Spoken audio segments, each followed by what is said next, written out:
parce que on met le doigt, on mesure là une faiblesse de l'armée russe. Ne soyons pas naïfs.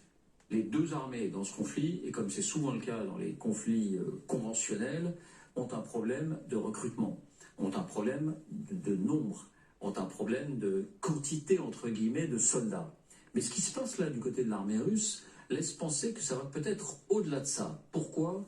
Parce que en l'espace de 2 ou 3 jours, on a vu la campagne qui est menée en Arménie, on a vu la campagne qui est menée au Kazakhstan ou ailleurs. On a vu surtout Cuba qui hausse le ton, on frise la crise diplomatique et qui dit un trafic d'êtres humains organisé depuis le sol russe pour enrôler de force la jeunesse cubaine.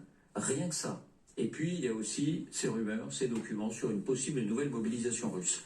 Faisons d'abord le point factuellement sur ce qui se passe et puis on verra les enseignements à en tirer, aussi les indispensables avec Quentin Bérichel. Bonsoir Quentin. Bonsoir David, bonsoir à tous. D'abord, que se passe-t-il à Cuba ? Pourquoi cette colère de la Havane contre Moscou ? Eh bien regardez, ces deux visages presque enfantins, Andorf Velasquez à droite, Alex Vargas à gauche, ils sont tous les deux cubains, ils ont tous les deux 19 ans. Ils font la une des journaux télévisés à la Havane depuis plusieurs jours. Leur histoire est à peine croyable. Tout part d'un message envoyé sur WhatsApp par un inconnu il y a quelques semaines. Il se présente comme russe et leur propose un contrat d'embauche pour un emploi de maçon dans les territoires ukrainiens annexés par Moscou. Il s'agit donc de reconstruire les villes détruites par la guerre.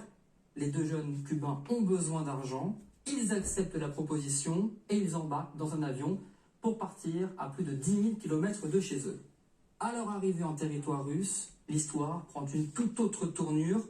Ils expliquent avoir été enrôlés de force dans l'armée russe pour combattre.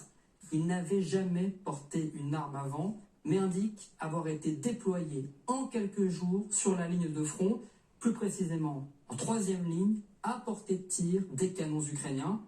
La semaine dernière, ils parviennent à joindre une chaîne de télévision cubaine. Ils racontent alors aux journalistes l'enfer. Écoutez. Nos quitaron toda la ropa y nos golpearon. Por gusto, porque sinceramente, como nosotros no nos entendemos, le hablamos en inglés y ellos decían que allá los americanos nos habían mandado para acá, que confesaran. Y nosotros le decíamos que no sabíamos que íbamos a confesar, porque no sabíamos nada. Por favor, que nos ayude, que nos traten de sacar de aquí, por favor, de lo más rápido posible. Porque tenemos miedo. Alors selon les dernières informations, les deux jeunes Cubains ont réussi à quitter le front, mais impossible de savoir s'ils ont réussi à fuir la Russie. Et d'après les témoignages, les cas d'Andor Velasquez et Alex Vargas ne sont pas isolés. Il serait des dizaines, voire des centaines Cubains à avoir été trompés, recrutés par l'armée russe alors qu'ils pensaient signer un contrat d'ouvrier. Le phénomène est tel qu'il crée quasiment un incident diplomatique entre la Havane et Moscou. Le gouvernement cubain évoque même un trafic d'êtres humains. Nous nous efforçons de démanteler un réseau de trafic d'êtres humains qui opère depuis la Russie pour recruter des citoyens cubains dans les forces militaires impliquées dans les opérations militaires en Ukraine.